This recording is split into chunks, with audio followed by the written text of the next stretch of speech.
unfortunately, there's players that we can't just keep hanging around our roster. We're going to run through some keep trade cut players here, Nate. Basically, essentially dumping these guys, maybe in some circumstances, unclogging our roster, however you want to look at it. Who's your first player? Yeah, we had a list of players that are patrons. We asked in the Discord, say, hey, what are some players you're trying to figure out if you should cut or not? And then we took that list and we took some of the players from that list, and here they are. And one of the first players that popped out to me was actually Browns wide receiver Cedric Tillman. And this is a player, I don't know if I've talked about him at all ever on this podcast. I've never been a huge fan of Cedric Tillman, to tell you the truth, even going back to his days at Tennessee. But Cedric Tillman right now currently being used as the wide receiver 3 for the Browns. Cedric Tillman playing in those 3 wide receiver sets where he is the outside wide receiver. They're using Jerry Jeudy in the slot apparently a lot right now in training camp, and then that's their plan into the season is for Jerry Jeudy to play a lot out of the slot while he played a lot of outside with the Broncos. And if he's moving into the slot and Cedric Tillman is the 3rd wide receiver who's going to be out there whenever they're in 11 personnel, there's going to be opportunity. And also last year when they traded away Donovan Peoples-Jones, it was because, from what we've heard, that they wanted to get Cedric Tillman more involved. And that was Cedric's rookie year. So they obviously saw something with Cedric Tillman and said, hey, we want to get this guy more involved. We want to have him develop more. We want to get him to be a part of our offense. This is the year for, let's see, hey, is Cedric Tillman going to be a part of this offense? Right now, currently rostered in 66% of sleeper leagues. That means in 1/3 of leagues, he is available on the waiver wire. And if he's not available on the waiver wire, I'm sure he only costs 4th round pick, going kind of back to like your Jalen Hyatt value there. So Cedric Tillman, not expensive, possibly on your waiver wire. And like I said, the Browns like them. So last year, in limited playing time, 21 receptions, 224 yards, 0 touchdowns. He's got that big body, 6'3", 213 pounds. And he did have pretty good college production. He was very productive while he was at Tennessee. Missed some games in 2022, his senior year. But in 2021, against Georgia, he had 10 receptions for 200 yards and a touchdown, and then finished out the year with 4 or 5 straight games of over 100 yards. So this is a guy that has shown productive ability before, a guy that has produced when called upon, and in that season had 64 receptions, over 1,000 yards, 12 touchdowns. He's good at finding the red zone, 16.9 yards per catch. There might be something here with Cedric, so I'm not going to cut Cedric Tillman. I'm going to hold on to him, possibly look at my waiver wire and see if he's available. And if I want to trade for him, like I said, a 4th round pick, he's also down there with wide receivers like Alec Pierce, Jawan Jennings, DJ Chark, Trey Tucker. This guy's just about free, and he has some path to opportunity. That's what we always look for in the offseason. What's the path to opportunity? I don't know if Cedric Tillman's going to take advantage of it, but it looks like he has that path. I agree. And I'm also keeping a wide receiver here, Nate. That's Dallas Cowboys wide receiver Jalen Tolbert. He's rostered in 60% of sleeper leagues. He's a starting outside wide receiver for the Dallas Cowboys. Brandon Cooks and CeeDee Lamb, they're also there, as well as Jake Target Machine Ferguson. But I do think that there's going to be times he's going to be startable this season. Potential 3rd-year breakout. I mean, in his career, these 2 years, 24 catches, 280 yards, and 2 touchdowns. That's 25 games. And he actually did start 7 games. Yeah, he was out there. Yeah, I didn't. I was looking at it, and I was like, I didn't know he started any games. There could have been injuries to other people, but they let Michael Gallup go. But you know what? I'm just going to hang on to him for a little bit here. But the fact of the matter is Jalen Tolbert could be there beyond this year. He has at least 1 more year on that rookie deal. Who knows what happens after that? He'll be affordable. So this could be the start of something decent for you. Hang on to Jalen Tolbert with value like Evan Hull, Jacoby Brissett, Elijah Mitchell, or an early 4th round pick, Nate. There it is. Cheap. Nate, I got a bunch of Jalen Tolbert myself. In some leagues I have dropped him, and probably have picked him back up. So look, there's going to be certain circumstances where you could find somebody better than Jalen Tolbert. It's that easy. But if you have a deeper roster, I'm more than willing to hang on to him. Or you're rebuilding, you're not contending. He's a perfect guy to have on a team like that. I think we could say that for a lot of these guys too. All right, next up, I got the heir apparent for the last couple years, but heir apparent no more. That is Kansas City tight end Noah Gray, rostered in 40% of sleeper leagues.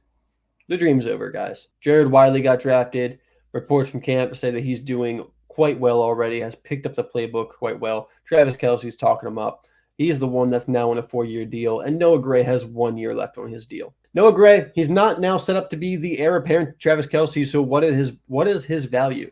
The last couple years, He's had about 30 receptions, 300 yards the last 2 years. So modest production. When Kelsey's been injured, he has stepped in and called a couple passes, but has not been, like back in the day with Dalvin Cook and Alexander Madison. Dalvin Cook will go out and Alexander Madison could win you your week when he stepped in, right? I mean, he was stepping in and producing great. Noah Gray never really did that with Travis Kelce. He wouldn't step in and have a 10 for 100 yards game and a touchdown. That's not him. He's just not that guy. So if you have Noah Gray, the dream is over. He is not the next guy up. If you want to go chase that dream again, Jared Wiley is the guy to go chase. And Noah Gray, let's go ahead. Let's move on. Find a new tight end to stash. If I can, I'm going to try to trade Eagles running back Kenneth Gainwell. All right. He is rostered in 76% of sleeper leagues. And look, Saquon Barkley coming to his hometown-ish Eagles. Gainwell's load is going to come down despite last year having career highs in games started. Rush attempts with 84 and rushing yards with 364. He's in a contract year. The Eagles typically don't resign running backs like this unless it's like super, super cheap. Let's be realistic here. Is there a situation in all reality where Kellen Moore calling the plays for Saquon Barkley, if Saquon Barkley is healthy, is he going to take him off the field for Kenneth Gainwell? Hopefully not.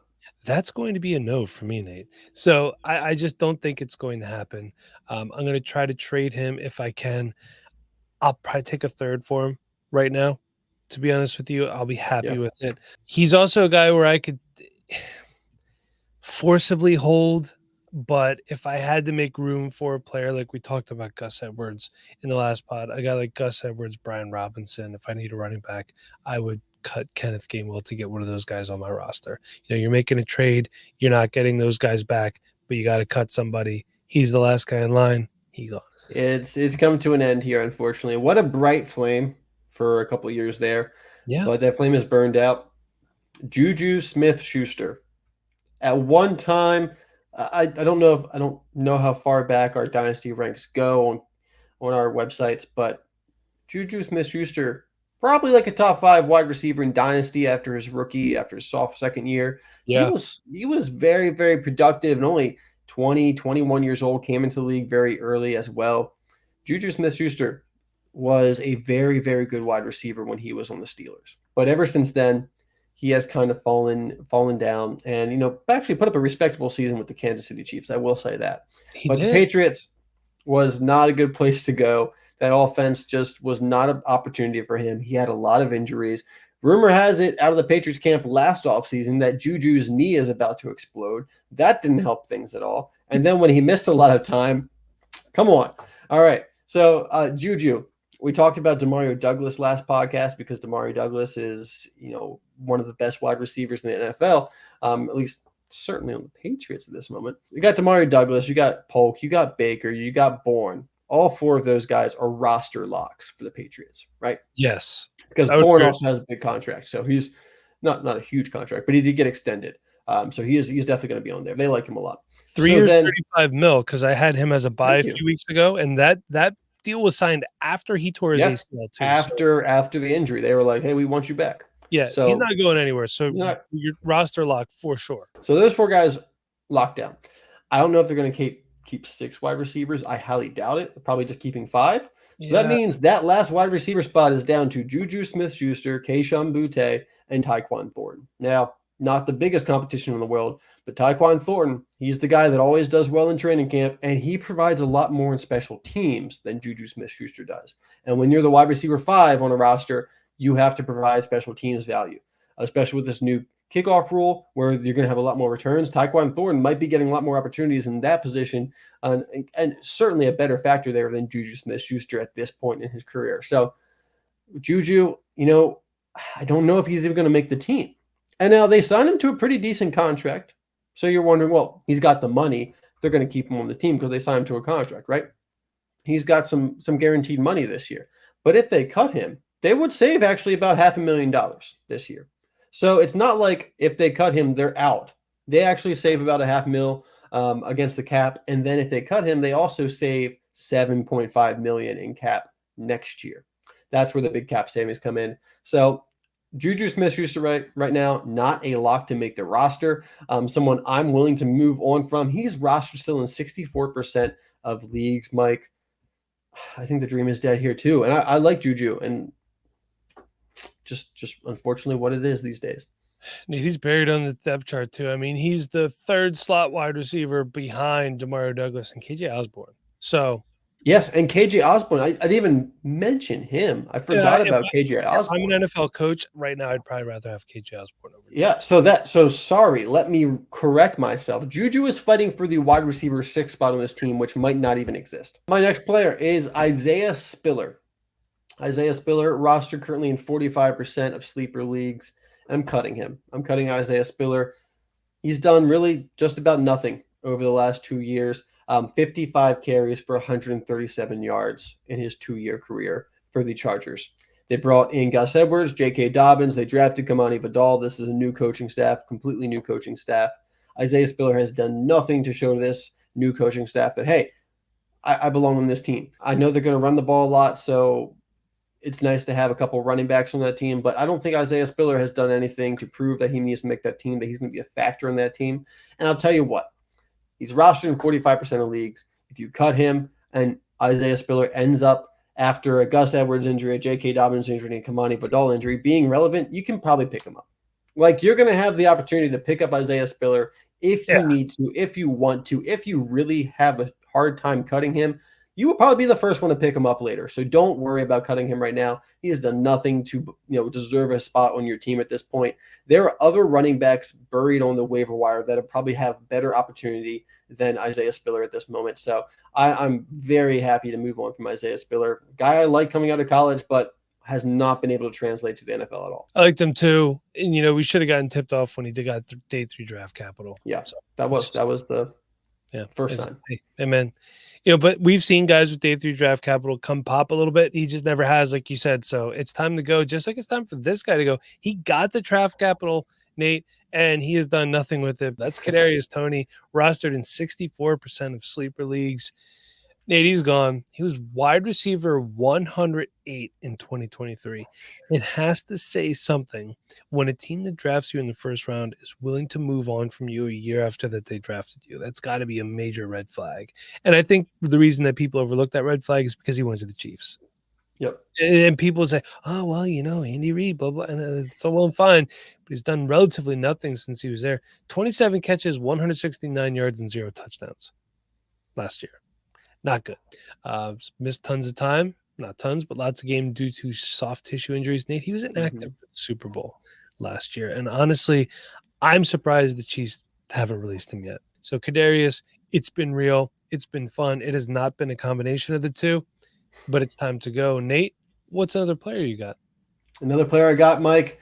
This might interest you. Parris Campbell. It does not. Parris Campbell. Go on. Currently on the Philadelphia Eagles.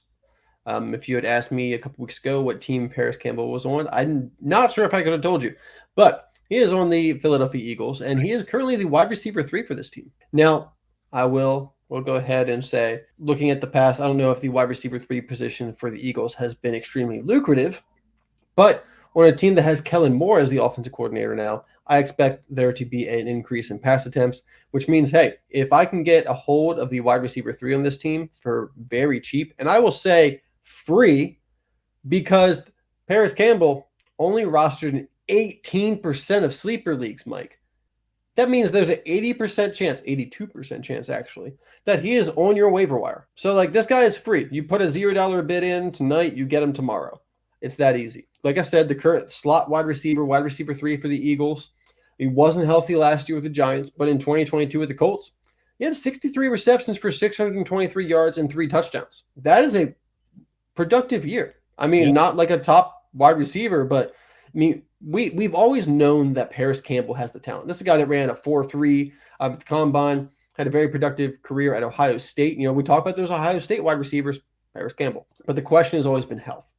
And that has been the thing that has dragged him down throughout most of his career so far.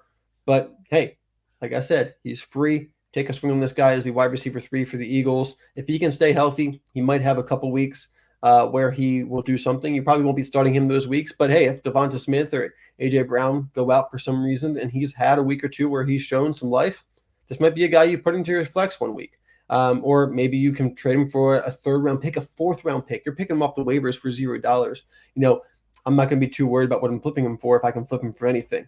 So I think Parris Campbell is a good get right now because no one's talking about him. He has a path to opportunity. Like we always say, where's the path to opportunity here? Kellen Moore comes in, pass attempts go up.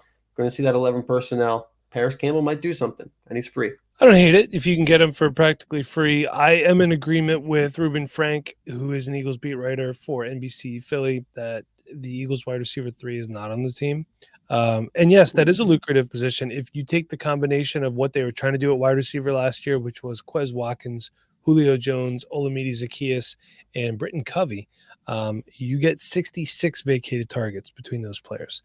I'm sure they would like to get at least 40 some of those to a wide receiver 3. And that's why I want to say I could see a guy like if Juju Smith-Schuster or KJ Osborne gets cut, I could see them being a potential for the Eagles. Guys like that, they might have a little bit more faith in. But if you're dropping a fab buck on Parris Campbell, I have no problem with that whatsoever. These are moves you make in the summertime. My next player I'm talking about is Dawson Knox, rostered in 73% of sleeper leagues. I'm going to try to trade him first, of course. Nate, Dalton Kincaid's in town, which equates to Dawson Knox having career lows across the board last year, except for touchdowns. He tied his rookie season in games played. He tied that in 2020, 12 games played, 22 catches, 186 yards, and 2 touchdowns. That's 136 targets. So the tight end room and the receiving room overall goes through Dalton Kincaid, in my opinion, on this team. He could be valuable if Kincaid goes down, but that's not a guarantee.